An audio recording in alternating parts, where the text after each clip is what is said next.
भगना माने क्या और भाग लेना माने क्या? या तो भाग जाइए या तो भाग लीजिए। जो मैदान है युद्ध का मैदान, युद्ध छिड़ गया और पढ़ाई थी अहिंसक युद्ध। तुम बच्चों का कोई किसी से युद्ध नहीं है। बीच के रास्ते में युद्ध नहीं होता है। सनातन धर्म में युद्ध है ही नहीं है। और युद्ध दिखाए कौन? योद्धा बनकर के युद्ध दिखाया, जबकि युद्ध करना था जो अंदर विकृतियां हैं, आसुरी संस्कार हैं, ऐसी ऐसी आत्माओं के प्रभाव में हम फंस गए हैं। तो सत्य का शक्ति धारण करके या तो किनारे हो जाइए या तो किनारा कर दीजिए, दो ही ऑप्शन होता है ना।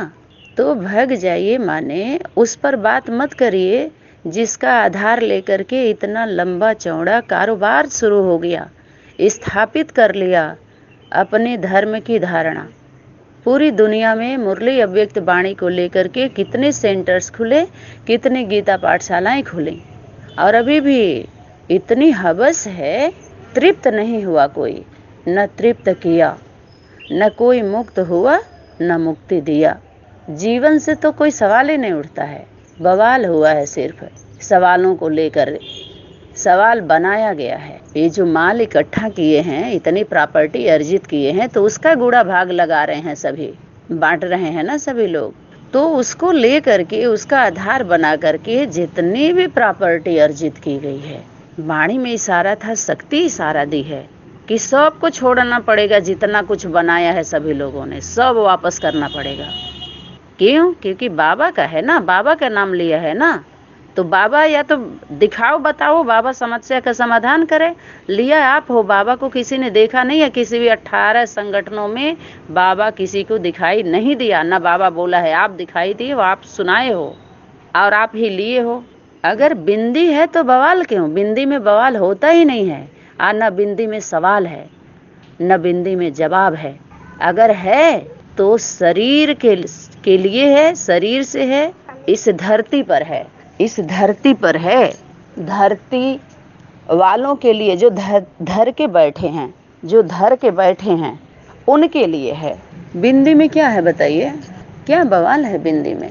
बिंदी में न बोलना है, न उठना है, न कर्म है ही नहीं है बिंदी में। यहाँ पर तो कर्म किया गया है, कर्म किया जा रहा है, सुनाया जा रहा है, बुलाया जा रहा है, वसूला जा रहा है, बनवाया जा रहा है, रह रहे हैं, खा रहे हैं, पी रहे हैं। सारा बवाल शरीर में है। समस्या शरीर से हुआ, शरीर का ही तो सारा खेल है। इस सृष्टि मंच पर, इस धरती पर आए हो तो कर्म करना है।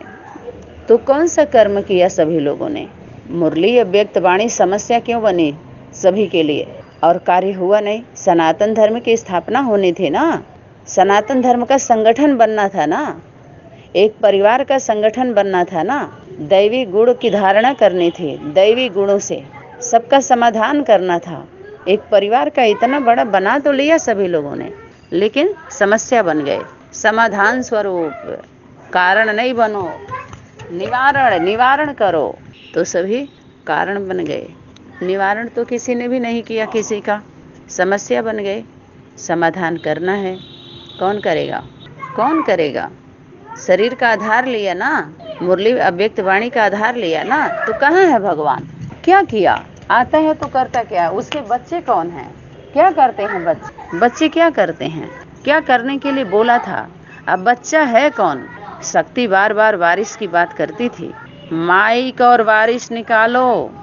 किसी भी जोन से माइक और वारिस नहीं निकला है। 2008 तक की अव्यक्त वाणियों में होमवर्क मिला था, यहाँ इतना क्लियर हुआ, सब कुछ क्लियर हो गया। सभी बोलते हैं दूध का दूध, पानी का पानी। अरे जो दूध देने वाली तो माँ ही होती है, दूध को सब ले लेगी, पानी तुम्हारा है। जिसे पनप रहे थे पिला पिला के जहरीला, गड्ढे गड़ीचिया बना बना के सबको गढ़ रहे थे, रचना करने चले थे, सभी रच रहे थे। तो जब सच्चाई आता है तो तब तो झूठे का पता चलेगा। झूठा कौन है? जो सच बन के बैठे थे। जब सच्चे होते तो समाधान होता, सच्चे को द्वारा ही समाधान होता है। झूठ क्या करेगा? वो तो समस्या बन गया, बनाया, आप सभी के सामने है, देख लीजिए। तो भाग जाइए या तो भाग लीजिए, या तो चुप हो जाइए, समाधान करने दीजिए जो है। नहीं तो अगर आप ईमानदार थे, ये बहुत बड़ी परीक्षा हो गई, मुसीबत हो गई, प्रजापिता की प्रत्यक्षता भारी मुसीबत। किसके लिए? कहें कल्याणकारी है, सबके लिए है कल्याणकारी। दिखाई दे रहा उनका कल्याण। कल्याण तब कहेंगे जो सत्य को समझ करके झुक जाए, समाधान के लिए आगे आए, समीप आए।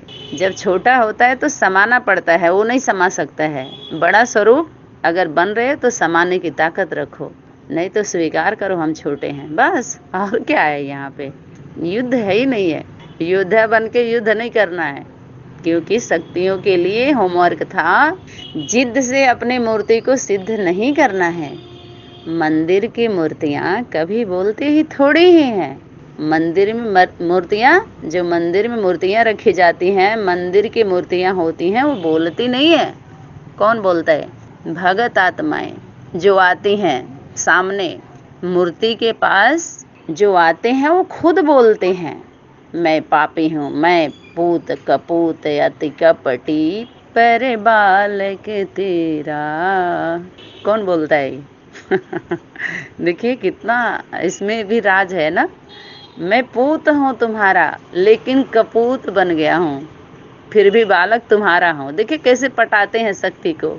तो वो शक्ति क्या बोलती है? कोई बात नहीं, कपूत बन गए, अब सपूत बन जाओ, चांस दे रहे हैं, माफ कर रहे हैं तुमको। अब सपूत बन जाओ, सुंदर पूत बनो, अच्छे बन जाओ। लेकिन अच्छे होते तो नहीं है। अगर होते तो इतना अच्छा क्यों सुनाते? क्यों सुनाते? सुनाना बंद हो जाता ना। लेकिन उस जड़ मूर्तियों के सामने हम संबंध स्थापित करते हैं, संबंध बताते हैं अपने को। हम संबंधी बोलते हैं कि मैं तुम्हारा बालक हूँ, हमें क्षमा करो। तो अंतिम समय में क्या होता है? मंदिर की मूर्तियाँ बोलती नहीं है, जितने आते हैं सब बोलते हैं, सभी बोलते हैं। वो मूर्ति नहीं है जो बुलवा ना ले, सब उगलते हैं। क्या कहते हैं अपने को? मैं छली हूँ, पापी हूँ, कपटी हूँ, अपराधी हूँ, फिर भी बालक तुम्हारा हूँ। देखो अब स्वरूप कौन सा होगा? गोपी का होगा। तो ये असुर ही हैं, तुम्हें तुम्हारे शक्ति को याद दिलाते हैं। अगर वो सामने ना आए तो आपका जागृत ही नहीं होगा। कभी कभी देखते हैं ऐसी मरे हुए जिंदा हो जाते हैं, उनके आसुरी दृष्टि वृत्ति को देख करके मुर्दे लड़ते हैं, बचाते हैं और बच जाते हैं। वो दिव्य शक्तियां होती हैं जो प्रवेश करके रथ को उठाती हैं, संभालती हैं, बचाती हैं। तो उसके सामने, उस मूर्ति के सामने इजहार करते हैं, कबूल करते हैं, और कबूलना तो पड़ेगा ही। मूर्ति के सामने वो कभी नहीं बोलती है, बोलवा लेती है। और एक बात और, जितने आते हैं आंख बंद हो जाती है, पूरा आंख खोल नहीं पाते हैं। जाते तो हैं मूर्ति का दर्शन करने, लेकिन मूर्ति के सामने आंख बंद क्यों होती है? सनातन धर्म में इतिहास गवाह है। आप सभी देखो, स्त्री स्वरूप कभी भी गिड़गिड़ाती नहीं है पुरुष स्वरूप के आगे, कभी नहीं गिड़गिड़ाती। गिड़गिड़ाने वाले पुरुष वर्ग के लोग ही हैं। बुरा नहीं मानिए, हमारे घर में भी पुरुष लोग हैं, हमारे संगठन में, सनातनी विद्यालय में भी भाई लोग हैं, बुजुर्ग हैं, वरिष्ठ हैं, सभी लोग। यहाँ अपमान की, सम्मान की कोई बात ही नहीं है। बात यथार्थ की है, बात सत्य हो रही है, सभी के पक्ष की बात है, निष्पक्ष बात हो रही है। एक पक्ष की बात नहीं है, कोई व्यक्ति विशेष स्थान की बात नहीं है, यथार्थ है ये। कोई गिड़गिड़ाई तो भूतनिया पुतनिया सुपनखाएं जो होती हैं वही सतपुरुष से आगे गिड़गिड़ाती हैं। बाकी जो सत स्त्री होती हैं, सती होती है, गिड़गिड़ाती नहीं है। एकांत में कौन गिड़गिड़ाता है? उसके पास क्षमता होती है कंट्रोल करने की, लेकिन पुरुष ही होते हैं, नंगे होते हैं पहले। मान लो आओ, परमात्मा शक्ति होती है नंगा करने वाली। इतनी सी बात समझ में नहीं आ रही है। अरे माता तो माता ही है, अनुभवी रथ का आधार लेता है ना, समझना तो चाहिए ना। सब तरह का अनुभव, सब तरह का। खुद ही देखिए, वैश्यालय और शिवालय मिल रहा है कि नहीं मिल रहा है? वो शिव आकर के वैश्यालय, जिसको तुमने समझा ना वैश्यावृत्ति, वैश्या समझ लिया, पहले वो उसी में जाता है, प्रवेश करता है, घर घरौंदों में नहीं, जिसमें रौंदा जाता है। अगर वैश्या अपने ईमानदार है, वैश्यावृत्ति में देवी है, कल ही क्लास में बोल दिया गया था। और कोई पंडित है, साधु है, अपने पूजा पाठ में, धर्म के कार्य में ईमानदार नहीं है, तो वैश्या वही सबसे बड़ा है, पापी है। जब न्याय हुआ, सभी बताते हैं, किस्से कहानी में आता है कि वैश्या थी, वो बहुत पछताती थी, हमारा कौन सा ऐसा कर्म हुआ जो हम इसमें आए। और पंडित जी कितना भाग्यशाली हैं जो पूजा पाठ कर रहे हैं, 10 लोगों को कल्याण कर रहे हैं, ज्ञान सुना रहे हैं। बार बार ऐसे उसका भाव रहता था। और मरी तो उसको स्वर्ग की प्राप्ति हुई, और पंडित जी को नर्क। तो उन्होंने बोला हम तो पूरा जिंदगी ऐसे रहे, नहाते थे, धुलते थे, पूजा पाठ करते थे, दान करते थे, करवाते थे सब कुछ, हमको तो स्वर्ग मिलना चाहिए।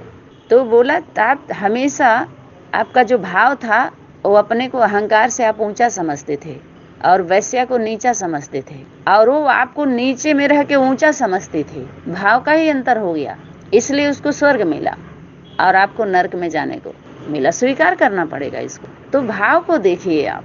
अगर बिंदी की पढ़ाई पढ़ने वाले को बिंदी क्यों नहीं दिखाई दे रही सनातन विद्यालय के सेवाधारी सहयोगी आत्माओं में? बिंदी का साक्षात्कार क्यों नहीं कर रहे हैं? जो बिंदी को पढ़ रहे हैं, पढ़ा रहे हैं, अभी भी चढ़ रहे हैं, चढ़ा रहे हैं। चढ़ना उतरना ये बिंदी में नहीं है, शरीर से है। चढ़ना उतरना, भोगना, अच्छा बुरा, हानि लाभ, ऊंच नीच, धर्मार्थ परमार्थ, स्वार्थ यथार्थ, ये सब शरीर में, शरीर के लिए सब नीचे ही खेल होता है। धरती पर आए हो तो सारे खेल को समझ के तब खेलना शुरू करो, नहीं तो खुलना शुरू हो जाएगा। खेलने आओगे ना, जहाँ आ गए मंच पे, स्टेज पे, धरती पे, मैदान में आए, मैदान में तो आ गए हैं, अब सबका खुलने लगा। खेल तो अभी हुआ, शुरू ही नहीं हुआ। पर्दा हट गया। बोलो पर्दा हटाता कौन है? कौन सा पर्दा है? घूंघट किसका हटता है? पति तो हटाता है माँ का घूंघट, माँ का ही, पत्नी के ही पर्दा हटने वाला है। तो जब वो खुलेगा तो उसके बाल बच्चे, परिवार, देवता, असुर, किन्नर मुन्नर सुन्नर छछुंदर बंदर सब समुंदर में जाएंगे। नीचे से ही तो आए हैं कि ऊपर से कोई गिरा है? शरीर रूपी रथ नीचे ही तो मिला है। बोलिए, माँ के गर्भ से ही तो सभी जन्म लिए हैं। माँ ही तो है जन्म देने वाली, मशीन वाली। बाकी सब मिशन वाले हैं, मशीन नहीं है उनके पास। देहधारी गुरु जो पुरुष गुरु हैं उनके पास मशीन है? प्रसव पीड़ा से जन्म दे सकते हैं? नहीं है। फिर मान लो क्या है इसमें पछताने की, जताने की क्या जरूरत है? जितना जताना था अब जता ली, अब पछताओ, अब पश्चाताप की अग्नि जलाओ, उसमें जलो। तो बिना मेल हुए, जब मेल की बात चल रही थी, वो मिलते हैं, पहले ही मिले हुए होते हैं। उस पिक्चर में किसी को बुरा नहीं लगता है। पार्ट बजाए फिर हाथ मिलाते हैं, साथ में खाते हैं, पीते हैं, रहते हैं, सोते हैं, उठते बैठते हैं सारे, चाहे नायक हो, खलनायक हो, हीरो हो, हीरोइन हो, और उनके साइड वाले जितने भी पार्टधारी होते हैं, सब एक साथ बैठ के खाते पीते रहते हैं। फिर यहाँ इतनी दूरी क्यों? ड्रामा का पाठ पढ़ाने वाले जो भी शूटिंग हुई